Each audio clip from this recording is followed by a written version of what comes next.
Viewers, আপনাদের সামনে এই তাবিজটা কীভাবে কাট এবং ফ্লাশ খেলা জয়লাভ করা যায় সেটা ভিডিও সহকারে প্রমাণ দেখাবো।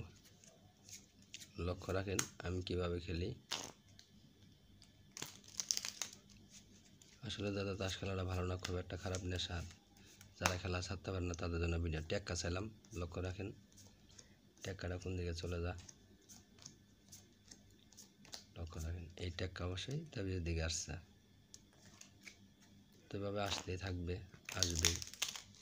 যারা তাস খেলা ছাড়তে পারেন না শুধু তাদের জন্য আমার এই ভিডিওটা। লক্ষ্য রাখেন আমি খেলি, চাইলাম গোলাম চাইছি। লক্ষ্য রাখেন গোলামটা কোন দিকে চলে যায়। এই গোলাম অবশ্যই তাবিজের দিকে আসছে। হ্যাঁ, এরকমভাবে আসবেই।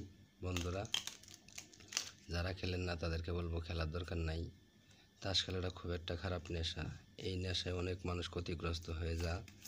আর দ্বিতীয় কথা হলো যে এইসব খেলা শিখায় হলো বন্ধুবান্ধব যারা আছে তারাই কিন্তু এগুলা শিখায়। বন্ধুবান্ধবের কারণে অনেক মানুষ ক্ষতিগ্রস্ত হয়ে যায় তাস খেলা।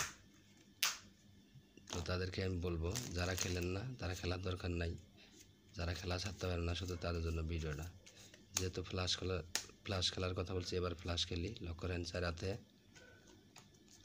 হাতে ফ্লাশ খেলি। লক্ষ্য রাখেন কোনটা ছোট কোনটা বড় আপনারা দেখবেন।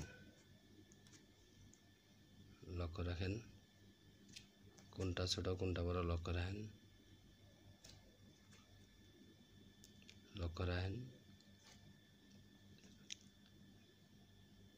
দেখছেন সাহেব পিবি গোলাম রান।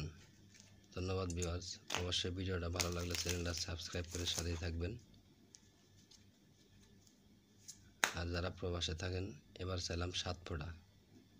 যারা প্রবাসে থাকেন তাদের জন্য ব্যবস্থা আছে, দেওয়া যাবে। যেহেতু প্রবাসে খেলাটা বেশি হয়। লক্ষ্য রাখেন 7 ফোঁটা। এই 7 ফোঁটা অবশ্যই তাবিজের দিকে আসছে। ধন্যবাদ ভিউয়ার্স ভিডিওটা দেখার জন্য। চ্যানেলটা সাবস্ক্রাইব